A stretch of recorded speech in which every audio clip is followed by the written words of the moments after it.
Oui. Salut la famille des influencés. Là, le film est en train de prendre une tournure qui devient un peu un genre. Parce qu'il paraît que le tueur de bébé Mathis a dormi à Kondengui. Donc, ça commence à donner quelque chose d'intéressant. Mais, ce n'est pas fini. Le film, ce n'est pas encore fini. Parce que là où on l'a mis à Kondengui, là, il faut qu'on ait le fax de la suite. C'est-à-dire que le cardio doit rester, on doit garder la pression pour savoir comment ils vont gérer le matin jusqu'à la fin. Hier soir, j'ai écouté le préfet du Fundi sur la CATV. Moi-même, j'étais comme vous, non. J'ai Wanaka, donc, il y a le préfet dans le Fundi. Donc, Yaoundé a un préfet qui est là. Le préfet a parlé, il a dit que non, c'est un tueur. Il a dit que lui, il utilise le mot tueur. Mais il a dit que il ne faut pas qu'on aille sur les réseaux sociaux. Parce que les réseaux sociaux n'ont pas la vérité. C'est-à-dire que les autorités de ce pays sont... Ou bien c'est les humoristes, ou bien c'est les comiques, moi je ne sais même plus. Hein. Donc aujourd'hui, comme les gens ont mis la pression, les mamans sont allées pleurer devant le commissariat. Finalement, le procureur a dit que on doit sentir le gars à Kondengui. Le préfet vient nous dire maintenant, hier soir, que non, les réseaux sociaux n'ont pas la vérité. Que si tu veux avoir la vérité, il faut te rapprocher des gens qui font l'enquête. Les gens qui font l'enquête là, ils sont au ciel. Eux-mêmes n'ont pas la bouche. Les gens qui font l'enquête là ne peuvent pas prendre leur bouche, se mettre devant la télé et nous expliquer où en est l'enquête, qu'est-ce qui se passe, comment ça se fait, machin. Comment ils ont fait 3 semaines d'enquête pour comprendre un meurtre où il y avait les témoins, un meurtre où les gens bavardent depuis sur les réseaux sociaux pour dire que le type qui l'a tué, c'est le type-ci. Il a fait comme ça, voici l'arme du crime. C'est-à-dire que le quartier a déjà fait l'enquête. Parce que le quartier a fait enquête impossible. Le quartier a fait les experts. Le quartier a dit que voici comment il a tué. Voici comment il a fait. Maintenant, vous, les grandes autorités, les grands enquêteurs, vous avez pris 3 semaines pour réfléchir, pour comprendre ce que tout le monde a vu là. Ce que tout le monde a dit là. Que, en fait, c'est comme si c'est ça. Et maintenant, le préfet du Fundi nous dit hier soir que non, il ne faut pas aller les réseaux sociaux, il n'y a rien là-bas. Il faut aller vers les autorités. Les autorités qui ne parlent jamais là.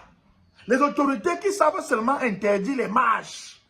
Les autorités qui savent seulement dire que non, calmez-vous. Hein, vraiment, le pays ici, c'est dur, calmez-vous. On comprend, mais calmez-vous. Voilà tout ce que les autorités savent dire. Un peu, trouble à l'ordre public. Un peu, désordre public. Un peu, interdiction de marche. Un peu, calmez-vous. Un peu, on a compris. Voilà tout ce que les gars savent dire.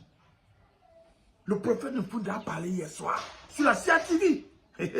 Dans la CATV, même aussi sur la presse hier. Parce que la CATV, elle fait un petit reportage après ouais, petit reportage après ouais, et tout ça là. Pourquoi les autorités du Cameroun n'aiment pas parler avant? Les autorités au Cameroun n'aiment pas parler avant. Toujours en train de parler juste pour venir contredire, juste pour venir défendre. Vous ne parlez jamais avant. Pourquoi? C'est la sorcellerie. C'est la sorcellerie. Dans les pays normaux, le procureur de la République aurait pris la parole depuis le début pour dire que le dossier est sur ma table. C'est moi qui gère le dossier là. L'enquête sur son cours, on va vous tenir informé. Le procureur ne parle jamais. On dit que la justice est indépendante au Cameroun. C'est l'indépendance de la magie. Quand quelqu'un est indépendant, n'est-ce pas, il parle. N'est-ce pas, le contribuable camerounais est censé être son vrai patron. Le peuple camerounais est censé être son vrai patron. Mais le procureur n'estime pas au Cameroun qu'il doit parler aux gens. La justice camerounaise n'estime pas qu'elle doit parler aux gens. C'est les avocats. C'est les avocats qui parlent souvent.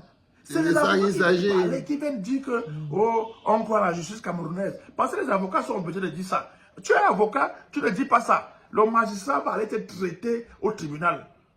Les procureurs ne parlent jamais. Les juges alors, c'est-à-dire que eux alors, hein, c'est la magie seulement alors. Les juges eux alors, tu ne sais même pas s'ils sont des humains.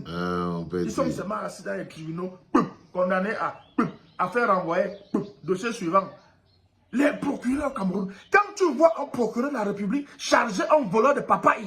J'étais une fois au tribunal de Kounou. Mon gars, j'avais vu un procureur de la République charger un gars qui avait volé la papaye au quartier. Le type là avait dit que le voleur de papaye là, c'est le pire danger du Cameroun. Il avait chargé le voleur de papaye là. Moi, j'avais dit que c'est la papaye qu'il a volé ou bien la papaye, c'est seulement un symbole. Mais pour bébé Mathis, le procureur ne parle pas.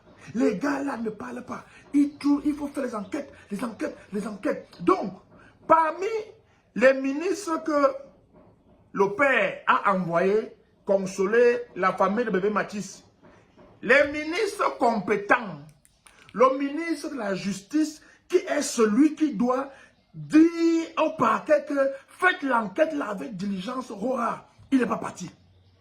Il n'est pas parti avec son ministre délégué, hein, JDM, Jean de Dieu Momo. Il n'est pas parti, hein, parce que Lorenzo et Jean de Dieu Momo, c'est eux qui commandent le parquet. C'est eux les vrais patrons du parquet.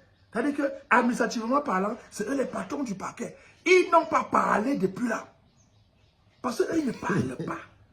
Ils vont seulement parler là pour les élections, matin, midi, soir. Le ministre de la Justice qui doit parler pour dire que voilà. Il ne parle pas. C'est-à-dire que les autorités camerounaises laissent les gens faire le Japon.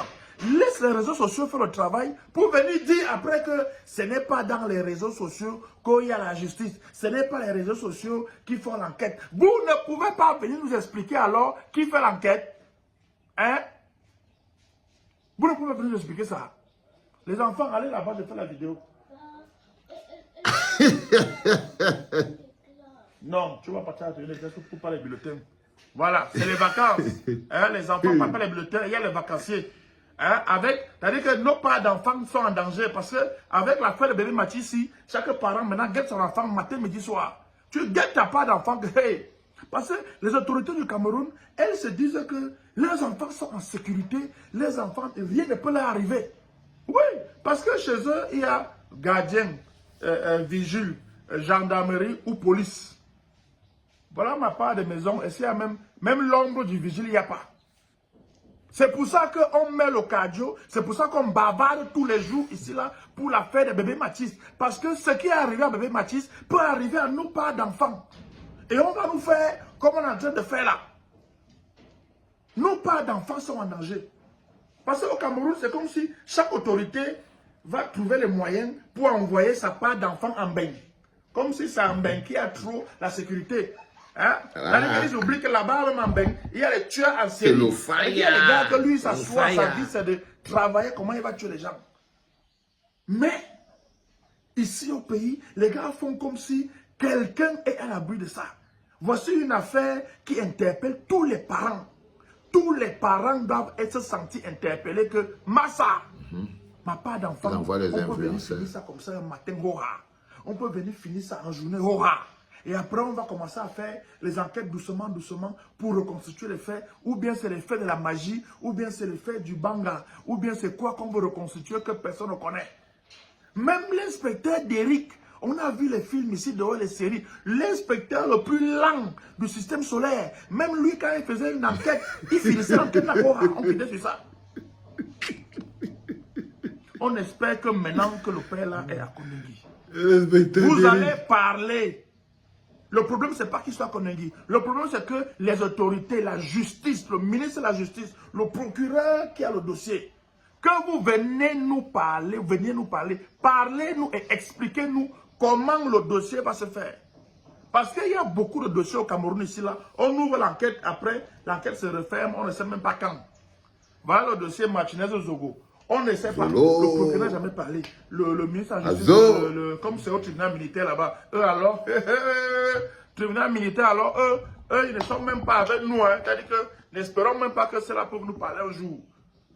On demande, on veut qu'on nous explique, que le procureur de la République qui a le dossier en main, qui gère, le parquet qui gère ça, nous parle, que le ministre même nous parle. Hein? Parce que le préfet, oui, le préfet c'est l'autorité, mais le préfet n'a pas forcément le A1 du dossier. Le A1 du dossier est au parquet.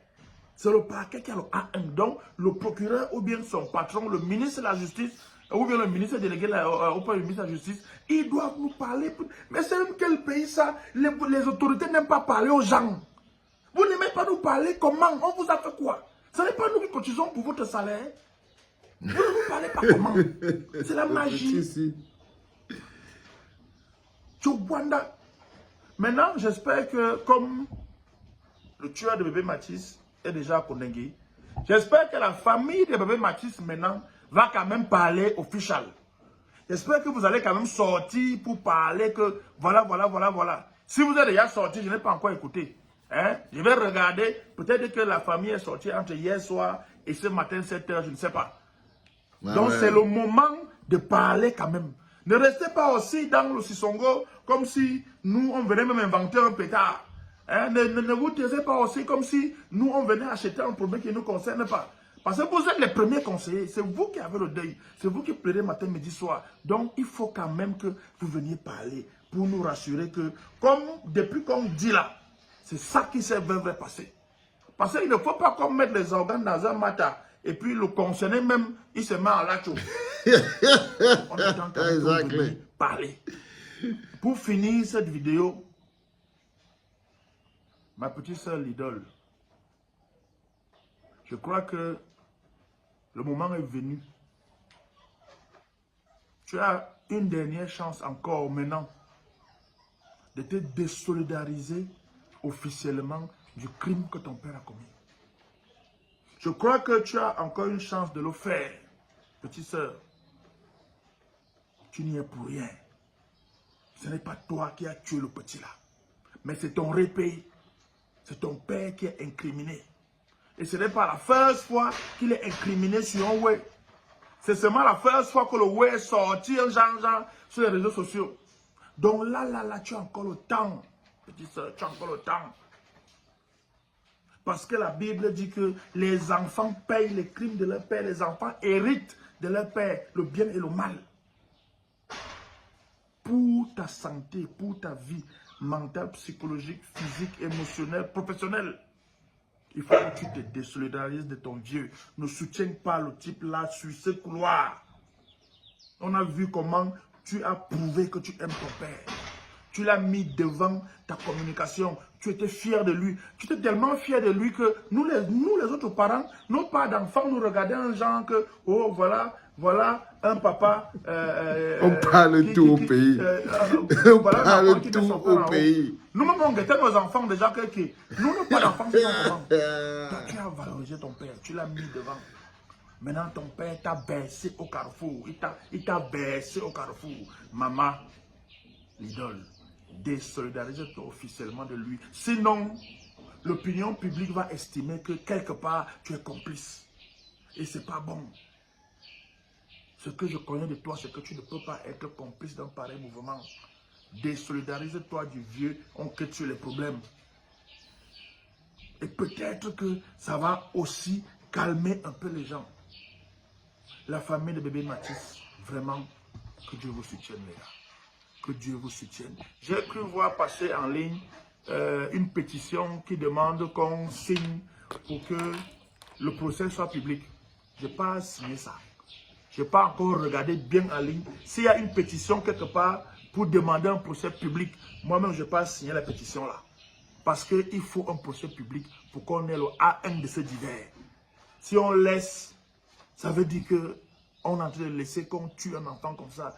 Et on ne sait même pas si on va vraiment punir le coupable. Parce que tous nos enfants sont en danger. Il ne faut pas qu'on oublie le divers là. Bonjour les enfants, c'est papa. Mon mur est un asile psychiatrique à ciel ouvert et ma salle d'attente est toujours bondée. Bienvenue à la clinique les enfants. Je m'incline, monsieur Valérie Ndongo. Parfois, chacun parle avec sa bouche, son propre vocabulaire, mais on dit la même chose. Mais on dit la même chose. Tout ce que je voulais te dire, c'est qu'on dit la même chose, frérot. Chacun avait ses propres mots, avait ses propres intentions, ses propres ambitions. La seule différence entre toi et moi, c'est que je pense que Paul Biya doit dégager de là, qu'ils ne vont jamais parler. Que moi, je sais qu'ils n'ont rien à dire. S'ils ouvraient la bouche un jour, c'est qu'ils seraient en train de justifier l'incompétence tous les jours. C'est pour ça qu'ils ne peuvent pas parler. Ils ne peuvent pas justifier la misère dans laquelle le Cameroun s'écroule. C'est pour ça qu'ils ne peuvent pas parler, frérot. C'est parce qu'ils nous méprisent et aussi parce que pour parler, il faut justifier le bilan. Il n'y a que souffrance et misère. Et comme ils en sont responsables, ils ne parlent pas. J'ai adoré cette vidéo. C'est pour ça qu'elle passe en live à la clinique, frérot. Parce que c'était de la parole et de la force. I love it. Allez, les enfants, n'oubliez surtout pas tout que le même rendez-vous est toujours le plus important. C'est toujours le plus important. Le 31, on est samedi, ça veut dire que demain, je plie tous les affaires. Package, tac, tac, tac. Paris, Paris. Paris, Paris, Paris, Paris, Paris. C'était papa, les enfants.